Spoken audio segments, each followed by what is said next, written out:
হিন্দু হিন্দু ভাই ভাই বলে ডায়লগ দিয়া শুভেন্দু অধিকারী কালকে একটাও মুখ খোলেনি।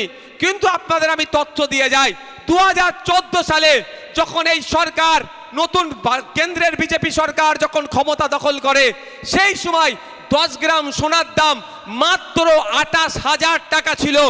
আর এই 11 বছরে 2014 আর 2025 এর মধ্যে 11 বছরে 10 গ্রাম সোনার দাম 1,28,000-এ পৌঁছেছে।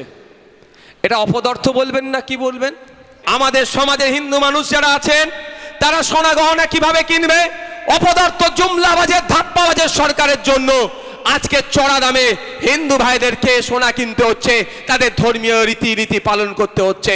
একদিকে যেমন হিন্দু হিন্দু ভাই ভাই স্লোগান দিয়েছে, পুঁজিপতিদের সহযোগিতা করছে, অপরদিকে তৃণমূলের সরকার মুসলমানকে বাঁচাবার নাম করে ক্ষমতায় এসে সব থেকে বেশি মুসলমানদের ক্ষতি করছে। আপনারা অবাক হবেন, এটা বলার জন্য কিছু ভাই আবার আমাকে প্রতি উত্তর দিচ্ছে কি, বিশ্ববাজারে সোনার দাম বিশ্ববাজার কন্ট্রোল করে, ভারত সরকারের হাত নাই। এ বিতর্কে আমি যাব না, তারপরও আমি একটা তথ্য দিয়ে যাচ্ছি। $100 দাম আজকে আমাদের কোথায় পৌঁছেছে? আমরা এত চড়া দামে সোনা কিনছি কেন? এ আমার দেশের সরকারের ব্যর্থতা। জিডিপি ঠিকঠাক হচ্ছে না বলে, মানুষের গড় আয় ঠিকঠাক বাড়ছে না, টাকার পতন কমে যাচ্ছে, ওই জন্য টাকার মান কমে যাচ্ছে, ওই জন্য আমাদেরকে চড়া দামে সোনা কিনতে হচ্ছে। আজ 2014 সাল 2013 সাল মোদিজি ডায়লগ দিয়েছিল, এই শুভেন্দু অধিকারীদের নেতা সুকান্ত মজুমদারদের নেতা দিলীপ ঘোষেদের নেতা ডায়লগ দিয়েছিল ভারতবাসীকে যে আমাদের ক্ষমতায় নিয়ে আসুন, 1 টাকা দেবেন $1 পাবেন। আমাদের মধ্যে থেকে যারা ওনার কথাই বিশ্বাস করে ভোট দিয়েছিল, আজকে দেখুন 2014 সালে 60 টাকা দিলে $1 পেত, আর এটা 2025 এই 11 বছরে 88 টাকা, 88.5 টাকা দিলে $1 পেতে হচ্ছে। আপনাদেরকে অভিনন্দন জানাই যে আজকে সকাল থেকে যে চড়া রোদ্দুর, যে গরম, সেই গরম এবং রৌদ্রকে উপেক্ষা করে ইতিমধ্যে যে 2 শতাধিক মানুষ যারা ইতিমধ্যে রক্তদান করেছেন, এই রক্তদানের পরিমাণ, রক্তদাতার পরিমাণ এবং এই উৎসাহ প্রমাণ করে দেয় যে আমাদের রাজ্যের রাজনীতিতে এবং গোটা দেশের রাজনীতিতে ইন্ডিয়ান সেকুলার ফ্রন্ট আইএসএফ এক উজ্জ্বল নাম হিসেবে পরিণত হয়েছে, যে নাম একটা বিকল্প রাজনীতির দিশা দেখাচ্ছে আজকে শুধুমাত্র ভাঙড় নয়, গোটা রাজ্যে এবং গোটা দেশে, যেখানে ভাঙড়ে এক ডাকে শয়ে শয়ে মানুষ তারা প্রাকৃতিক যে সমস্ত রৌদ্র বৃষ্টি তাকে উপেক্ষা করে রক্তদানে তারা এগিয়ে আসছেন, প্রমাণ করে দেয় আইএসএফের প্রতি মানুষের ভালোবাসা আজকে কোন জায়গায় যাচ্ছে। এবং আজকে আমরা স্মরণ করতে চাই, আজকের যে দিন 19 অক্টোবর, আমরা স্মরণ করতে চাই একই সঙ্গে আমাদের দেশের স্বাধীনতা সংগ্রামী মাতঙ্গিনী হাজরা, তার জন্মদিন। সেই মাতঙ্গিনী হাজরা যিনি ব্রিটিশদের সামনে বুক পেতে দাঁড়িয়েছিলেন যখন ব্রিটিশরা আমাদের দেশের মানুষদের উপর অত্যাচার নামিয়ে এনেছিল, সেই অত্যাচারের সামনে দাঁড়িয়ে যিনি ব্রিটিশদের গুলি বুকে নিয়েছিলেন এবং শহীদ হয়েছিলেন, সেই মাতঙ্গিনী হাজরার আজকে জন্মদিবস। সেই জন্মদিবসের এই মহতী দিনে আজকে যে রক্তদান শিবির, এই রক্তদান শিবিরে এসে আজ আইএসএফ দক্ষিণ 24 পরগনা জেলা কমিটির পক্ষ থেকে আমি বেশি সময় নেব না, শুধু 2টি কথা আপনাদের সামনে তুলতে চাই যে আজকের সময় দাঁড়িয়ে গোটা রাজ্যে রক্তের যে আকাল, এই রক্তের আকালকে সামাল দেবার জন্য প্রত্যেকটি রাজনৈতিক দলের নৈতিক কর্তব্য, নৈতিক দায়িত্ব হলো রক্তদান শিবির করা। আমাদের রাজ্যের শাসক দল তৃণমূল কংগ্রেস, যারা প্রত্যেকটা জায়গাতে, প্রত্যেকটা অঞ্চলে, যাদের নাকি ক্ষমতা এমন যে এক ঘাটে বাঘে গরুতে জল খায়, আমরা এত বছর ধরে দেখে যাচ্ছি, গত 15 বছর ধরে এই রাজ্যের ক্ষমতায় তৃণমূল কংগ্রেস আছে। এই তৃণমূল কংগ্রেসের পক্ষ থেকে আমরা দেখতে পাই না এত বছর পরেও আমাদের রাজ্যের যে হাসপাতালগুলো আছে, যে ব্লাড ব্যাঙ্কগুলো আছে, সেই ব্লাড ব্যাঙ্কগুলোতে রক্তের জন্য যে আকাল পড়ে, সেই আকালকে সামাল দেওয়ার জন্য কোনো সরকারি ব্যবস্থা এখনও অবধি করে উঠতে পারলো না আমাদের এই রাজ্যের সরকার। আমরা আইএসএফের পক্ষ থেকে বারংবার শুধুমাত্র এই ভাঙড় নয়, গোটা রাজ্য জুড়ে আমরা এই রক্তদান শিবির করছি এবং করছি একটাই কারণে, কারণ আমরা মনে করি যে আমাদের রাজ্যে যে 10 কোটির কাছাকাছি মানুষ বাস করেন, সেই মানুষদের জন্য যে পরিমাণ রক্ত ব্লাড ব্যাংকে থাকা দরকার সেই পর্যাপ্ত রক্ত কিন্তু ব্লাড ব্যাংকে নেই। অথচ এই ব্লাড ব্যাংকে রক্ত থাকার জন্য, কারণ রক্ত এমন একটা জিনিস, এটাকে আপনি কৃত্রিমভাবে তৈরি করতে পারবেন না।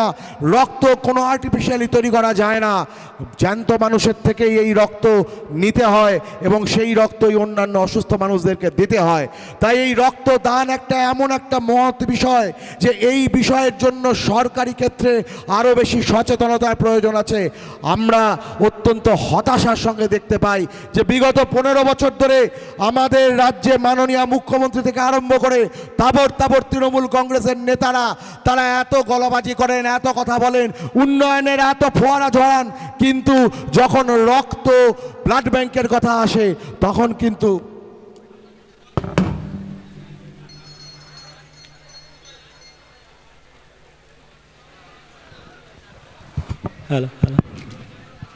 ব্লাড ব্যাংকের কথা যখন আসে তখন কিন্তু দেখা যায় যে সুনির্দিষ্ট পরিকল্পনা এবং সুনির্দিষ্ট নিয়ম নীতির অভাবে আজকে সমস্ত সরকারি ব্লাড ব্যাংকে রক্তের জন্য হাহাকার পড়ে যাচ্ছে। আমরা ইন্ডিয়ান সেকুলার ফ্রন্টের পক্ষ থেকে তাই রাজনৈতিকভাবে আমরা এই কথা বলতে চাই যে একটা রাজ্যের রাজ্য সরকারের যে নৈতিক দায়িত্ব এবং কর্তব্য আছে, প্রত্যেকটি সরকারি ব্লাড ব্যাংকে যে রক্তের আকাল, সেই রক্তের আকালকে ঘোচানোর জন্য নির্দিষ্টভাবে তাদেরকে নীতি ঘোষণা করতে হবে, পরিকল্পনা করতে হবে এবং তার সঙ্গে বেসরকারি ব্লাড ব্যাংকগুলোতে রক্ত বিক্রির যে চক্র চলছে, যে অবৈধ চক্র চলছে, যে অবৈধ চক্রের বলি হচ্ছেন আমাদের রাজ্যের সাধারণ গরিব মানুষরা, সেই বলির হাত থেকে বাঁচানোর জন্য এই রাজ্যের সরকারকে নির্দিষ্ট পরিকল্পনা গ্রহণ করতে হবে। আমরা রক্তদানের মতো সে একটা মহতী অনুষ্ঠানে এসে কোনো রাজনৈতিক কুটকাচালি করতে চাই না, কিন্তু যে কথাটা সোচ্চারে বলতে চাই যে আমাদের রাজ্যে প্রকৃত উন্নয়ন সেই দিন হবে যেই দিন আমাদের রাজ্যের গরিব মানুষেরা রক্তের জন্য হাহাকার করবেন না। সেই দিন প্রকৃত উন্নয়ন হবে যেই দিন সরকারি ব্লাড ব্যাংকের বাইরে রক্তের জন্য লাইন পড়বে না। সেই দিন আমাদের রাজ্যের প্রকৃত উন্নয়ন হবে যেই দিন রাজ্যের কোনো সরকারি হাসপাতালে রক্তের অভাবে একজন প্রসূতি মা প্রাণ হারাবেন না। সেই দিন আমাদের রাজ্যের উন্নয়ন হবে। আমরা আইএসএফ এই রাজ্যের সেই উন্নয়নের দিকে যেতে চাই, আর তাই আগামী দিনে আমরা আশা রাখি আইএসএফের এই স্বপ্নকে, এই রাজ্যের এই স্বপ্নকে সফল করার লক্ষ্যে শুধু ভারত নয়, গোটা রাজ্যের মানুষ আমাদের পাশে আসবেন এবং আমাদের দলের নেতা 18 থেকে 22 দিনের মধ্যে আপনার শরীরে যে রক্তটা আপনি দান করলেন বার হলো, ওই নতুন রক্ত জন্ম হয়ে যাবে। নতুন রক্ত জন্ম হলেই ব্লাড সার্কুলেশনটা ভালো হবে, রোগ প্রতিরোধ ক্ষমতা বৃদ্ধি পাবে, আমরা সুস্থ থাকব।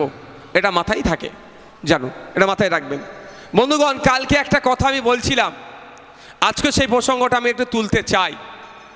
গতকালকে একটা হিন্দু সমাজের মানুষের কাছে একটি গুরুত্বপূর্ণ দিন ছিল। কি বলুন তো? আরেকবার বলুন। ধানতেরাস।